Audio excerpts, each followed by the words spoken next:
Hey everybody, this is Lamont Ellis, the acquisition manager. Today, again, this is going to be, I may loop this in that other video. This video is going to be about underwriting a multifamily property. There's a few ways to do this. So as you can see, we took that Excel sheet that had the 50, I think it was 55 or 50 properties on it. We sorted the ones that came with P&Ls, P&L's profit and loss statements, and the ones that didn't come are partial. These were partial, where they gave us partial information. So as you see, need full P&Ls. So we separated these two. These are the profit and loss information that we got right here. I didn't notice we're missing one right there. I may go back and see if I can get that real quick. So this is the profit and loss statements. When you actually click on it, I'm gonna see if they have it, which one is missing it. So when you click on these, in a lot of investors, again, it's a just well 50-50. Some investors will say, hey, the best way to look for properties is and asking questions. These properties are mainly like leftovers. People had already picked on them and either gave the head nod or nah, that's not what I'm looking for. So more or less this is like picked over slop. So what that means for us is two things. So I always try to look at the positive side of everything. What that means for us is positively, again, we could pull something, we could make something work with this. And like I said earlier, you can turn a crappy, shout out to Anthony. It's not what I'm trying to do. You can turn a crappy deal into a good deal depending on how it's structured.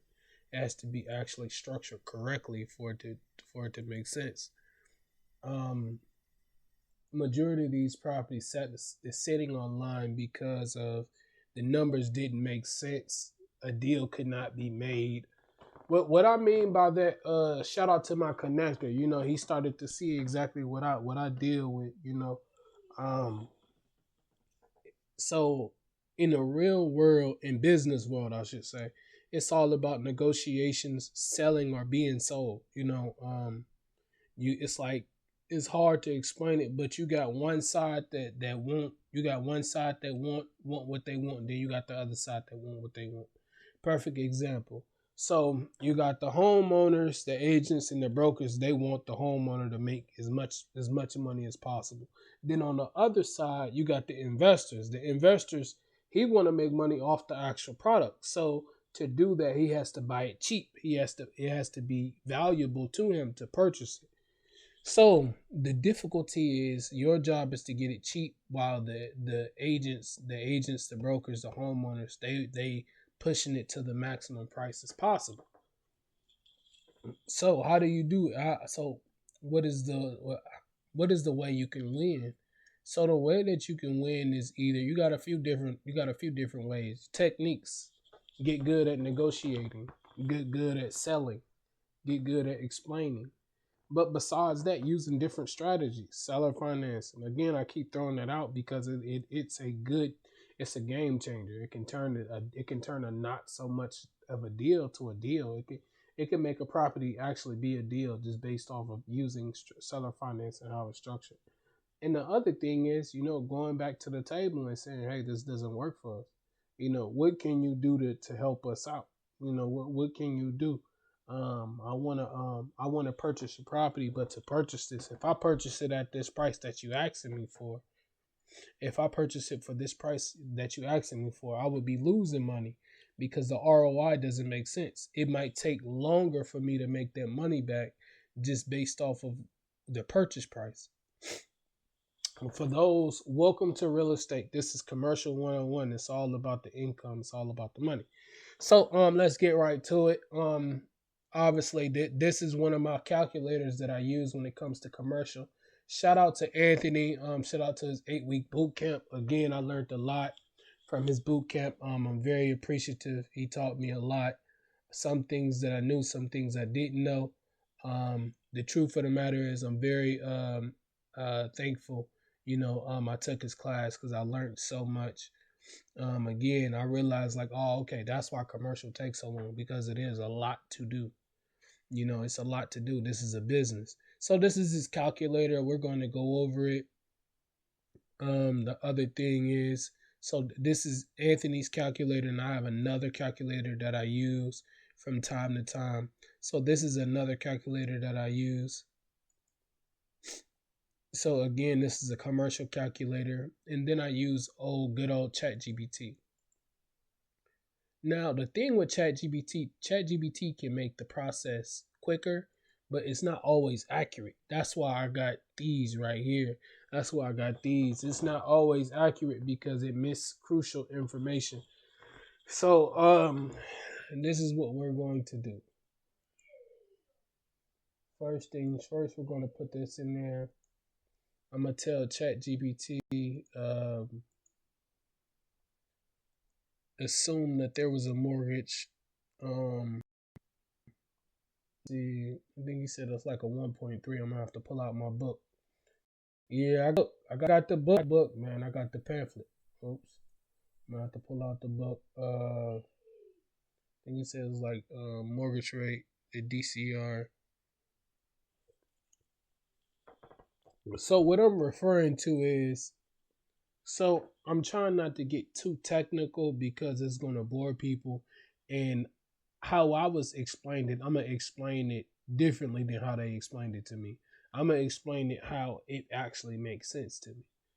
So the debt coverage service ratio is a tool, a method that the lenders use to make sure you don't, basically to make sure you can cover your own butt when again it's about income, so they want to make sure you are able to cover that. And I believe it need to be at like 1.2 or 115. I don't remember that. I'm about to go back and look at the book. Again, this is why I'm doing this, because so I can actually remember as I'm on the go.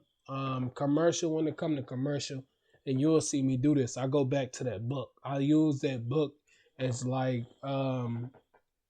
the guide to commercial real estate, to be honest with you. I go back to it. I remember a lot from it, but again, you gotta go ahead and double check and make sure.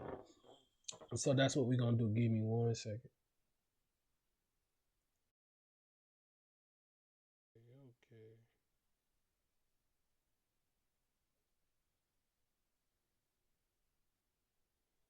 Okay. So this is what we got in here. Let's say, okay, so we want to mimic real world situations. So you see what it did? Okay, here's a detailed underwriting analysis of the commercial property provided for each one. I've calculated estimate loan amount, LTV, annual debt coverage service ratio, a clear deal or not a deal, fair market cap rate provided. You can now review these figures directly into the tab labeled analyst. So again, it did it for us. Again, this is doing it by hand, like actual hand math, and it was so confusing. It didn't make sense to me. It was like, bro, how are you doing that? It didn't make sense to me. And then more and more using these calculators, and then I was like, oh, and then AI came process like quick, done, huh? But like I said earlier, you can't rely on AI either. This is just to give me a idea of what I'm working with.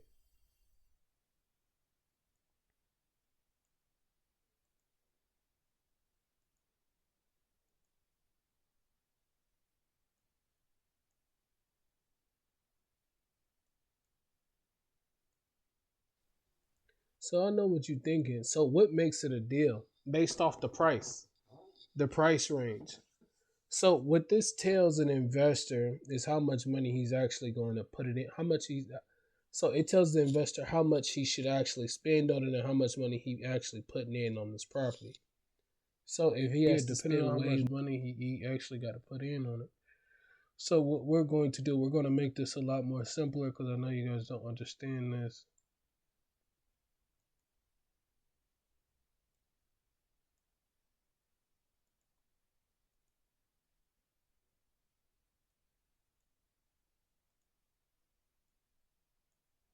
Like I tell my students, follow the money. You follow the money, you good. Follow the money.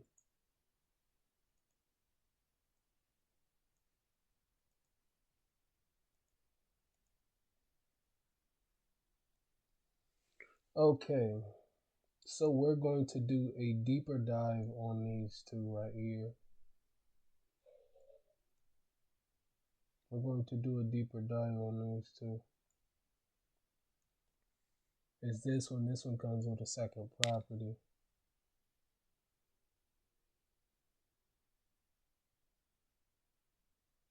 So, okay, so that's a quick analyzation on that. So we're going to do a deeper dive. You guys are going to see me fill out all this information. Property's net operating income is covering the debt service by quite a healthy margin. Typically, lenders look for something above, 1.2 or 1.25. So 2.74 is very comfortable. It's a good indicator that at least from the financing perspective, this deal is looking pretty solid. Exactly. Don't forget so this is just a quick analysis. We haven't did a deep analysis yet as far as getting actual income from the broker. This is more or less what they put on the website. Absolutely, I'm right there with you. This is definitely a solid high level analysis, and it's always good to do that initial pass just to see if it even looks like it's in the ballpark. And you're totally right that the next step will be to dig into the actual income details from the broker, get the road number. Okay, guys, so I finished setting this up. It took me a good minute. Again, I haven't did this in a while.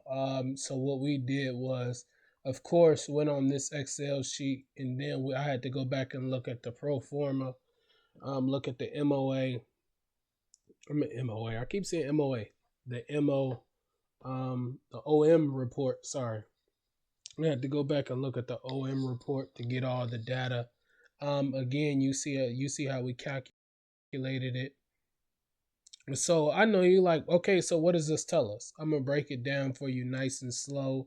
But first things first, so when evaluating this property, you want to make sure it's in that range. Um, so let's get down to the good. So this is how much the actual monthly payments would be on the property. So let's go up here. This is a 14 unit property. I actually like that it's a 14 unit property. This is the purchase price. This is the annual income. This is the vacancy.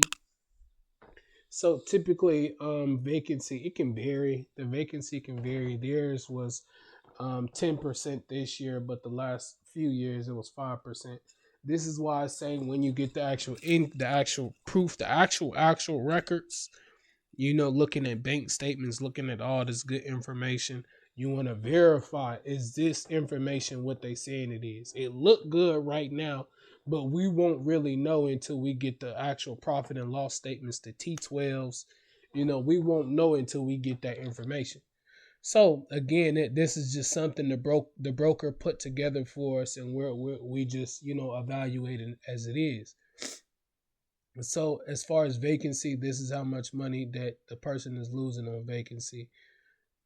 And then I'm gonna go from the side. Then gross income, this is the gross income, expenses, and then here's the operating ratio. If you had to put it in a ratio, it's more nerd stuff than anything. Expenses, operating net operating income right there, the cap rate. So again, at this cap rate, realistically, it's like an 817 value cap, 75%. So all of this loan information, this is like a ballpark number. This is not a actual loan amount. Until we actually speak to some mortgage lenders, we won't know that. We're just going off of statistics of what it normally populates around. So this is what it normally populates around. Some people may be able to get a cheaper mortgage. Some people may it may be about a six or something like that. So we come right here. This gives us more data of the loan to value, um, the annual debt service. So here's the I'm trying to click on it. Here's the before taxes cash flow after debt service. So here is the debt service 2.74. Again, you heard what chat said. Usually it's around one something. Is it? So you see right here, he left a little note. Lenders use this in loan to qualify typically must be 1.2 or higher. Ours is a little higher. So he left that right there for us. Respect. Shout out to Anthony. I'm gonna keep giving him out shout outs. Shout out to Anthony. So again, he left that right there for us. Then you come right here. Here's the down payment that we'll need to put. So as you can see, this is a business transaction. This is business. So what does this mean for us as the business owner? This is going to tell us if we're losing money or making money. Remember what I told you? It's all about the money. Well, especially when it comes to commercial real estate, it's all about the money. All about the money. So right now, this looks good. The next thing I'm gonna do, I'm gonna screenshot this and I'm gonna create a doc and I'm gonna talk to the broker. I'm gonna talk to the broker, see what we can come up with. Um, because they selling two buildings. So see if we come up with. I'm gonna reach out to that buyer and I'm gonna see what he want to do going forward. If he want me to get it on the contract or he want to get it on the contract. Either way, we gonna have protection while we do this. We gonna make sure we get a joint venture agreement in place or whatever. And I do the rest. But long story short, this is one of the moves that we gonna make. I'm gonna put this up somewhere so I can come back and find it because we already underwritten it. So for those who don't know what this is, we just underwritten the property. We underwritten the property, basically analyze the property to figure out if it makes sense to purchase it at that price or not. So remember what I said earlier, we truly won't know until we really look at the actual profit and loss statements. This is just income that the broker gave to us to make a deal happen. So we won't really know until we actually look at the income sheet, until we look at over the last few years, what was that property doing? Was it cash flowing like it was supposed to? Or was it misfiring? What was it? Well, did they have 1 year they did good? Did they have 1 year they did bad? That affects the purchase price because if let's just say, where's it at? Where's it at? I don't want to mess it up, but I'm looking for it.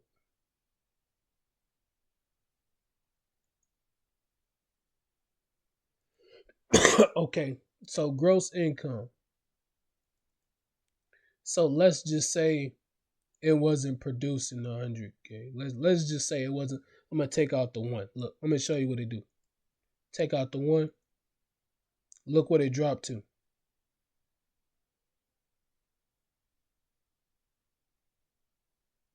So you see everything drop. We negative 38K.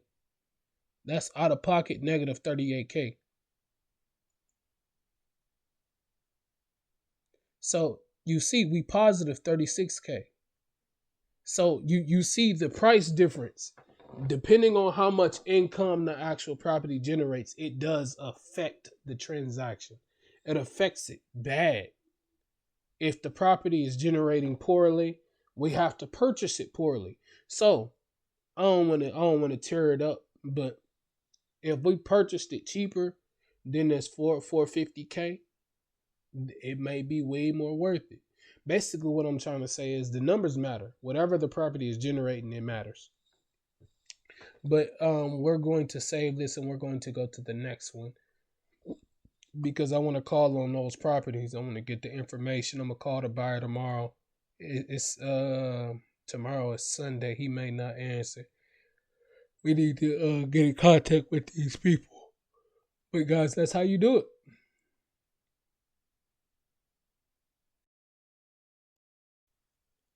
Okay, so I'm finishing up on this property. I wanted to show you guys something. So before I show you, I put this on here, so I could remember, and if I'm talking to the buyer, I can immediately go right to what we were talking about. This is just the easier way for me to save exactly what I was looking at. So when I actually speak to the buyer, I have the information right in my face, so it's a lot easier to hey, obviously he's going to do his own underwriting and etc. But again, we're not trying to waste his time, so we want to show him that we're professional. Hey, we did a little bit of underwriting for you. Um, if I need to get it under contract myself, I will. We're really just trying to see if there's something he may want going forward.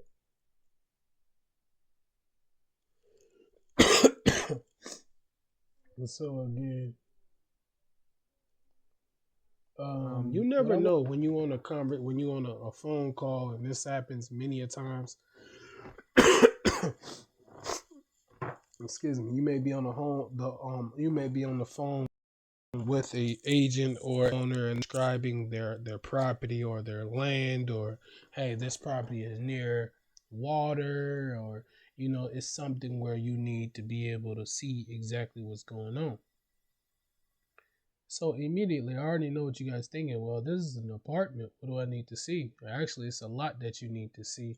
You need to see layout. What is the actual like as far as the the the situation itself? Is this in a urban? Is it in an urban street? Is it by a highway? This will let you know. So immediately, this road doesn't look too bad. It does look like there's an apartment right there. It's an apartment right there. I don't know what that building is. Let's get on feet. So my property is right there.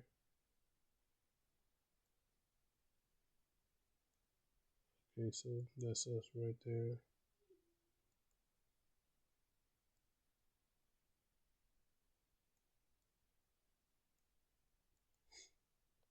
So this is what Anthony taught us how to do. He taught us to, you can physically drive around there, or you can go through Google's Drive. So as you can see right here, the address changed. So it says 2025. We go back some, and it say 2020. There you go. See 2020. So the car was over here in 2020. So this is what it looks like.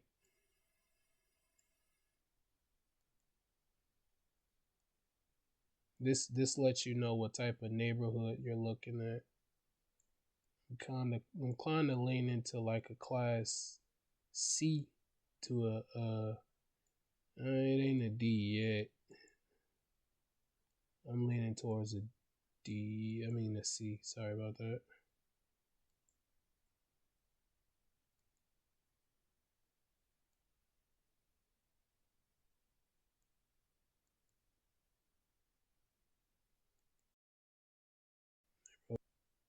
Bad.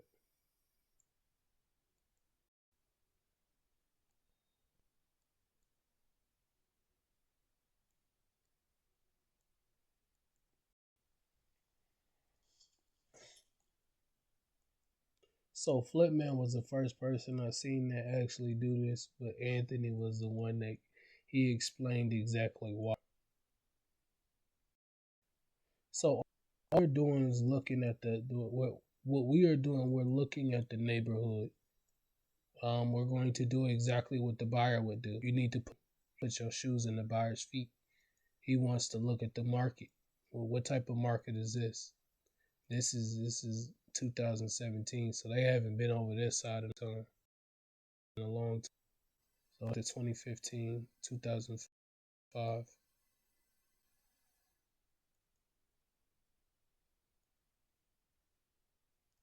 So again, you just getting the layout of the land. You want to see is it a good deal or not.